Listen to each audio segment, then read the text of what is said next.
Donc, je suis ravi de vous retrouver en direct donc, avec le président Christophe Nadalin.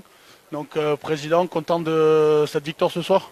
Complètement. Un président heureux, notamment une équipe 1, junior aussi, donc que du bonheur ce soir. Oui, face à une grosse équipe d'Avignon avec une petite polémique à la fin du match. Est-ce que vous avez quelque chose à dire sur ce renvoi entre les poteaux? Non, pas grand-chose.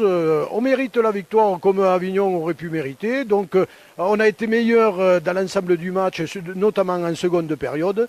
Donc rien à dire. Et je tiens encore à féliciter les joueurs et merci encore. Donc je vais revenir avec vous, on a parlé en direct sur cette formation qui est quand même très jeune, avec beaucoup de joueurs formés d'Altarn, et ces 4 étrangers qui vous font énormément de bien.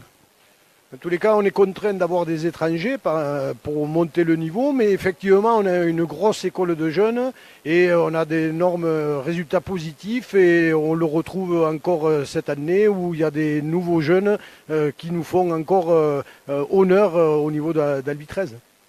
J'ai rebondi sur ça en effet, donc on a Pierre Carivin, aujourd'hui buteur providentiel du club d'Albi, donc qui est un junior qui a gagné l'année dernière la coupe Luc Nittard, donc la coupe de France junior, et qui est encore junior cette année, mais qui joue en équipe première. Qu'est-ce que tu as pensé de ce match? Tout d'abord, bon, je suis plus junior, je suis senior première année, mais je peux quand même redescendre à junior. Sauf que là, j'ai fait tous mes matchs en première, du coup, je peux plus redescendre maintenant. J'ai passé de ce match... Je pense qu'on fait une première mi-temps pas tip-top parce qu'on tombe beaucoup de ballons, on n'est pas en place dans le jeu et tout ça.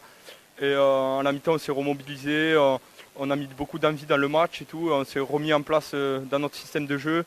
Et après, ça a fait la différence sur la fin du match. Là, et du coup, on a pu scorer et remporter la victoire. Oui, en effet, on en a parlé avec Esteban. La différence en seconde mi-temps, c'est que vous avez fait des chaînes de tenue complètes, avec notamment cette série de 3 coups de pied entre les poteaux d'Avignon. Quel a été le discours à la mi-temps du coach? Le discours, c'est gommer les fautes, remettre en place le schéma et être plus patient. Comme on a pu le voir d'entrée de seconde mi-temps, on a fait beaucoup de renvois sous les poteaux, ça les a obligés à contraindre à défendre. Et du coup, il y a eu des failles, ils ont été fatigués, on a pu scorer derrière. C'était ça le discours, être plus patient, moins se précipiter. Ne pas essayer de tuer le match d'entrée, mais être patient et les faire craquer, quoi. Ouais, c'est aussi la force d'Albi, cette jeunesse, et avec Brent Ward derrière et Zach Friend qui vous font du bien, qui vous posent le jeu. On l'a vu sur les 20 dernières minutes, ils ont pris le jeu à leur compte et c'est ce qui a payé. Qu'est-ce que tu penses d'apport de ces 4 étrangers? Est-ce que ça vous fait du bien? Ouais, complètement. Je veux dire, c'est 4 joueurs cadres. Ils sont à des postes différents, mais ils apportent beaucoup à l'équipe. Ils ont un côté professionnel, ce qui pousse tout le monde vers le haut.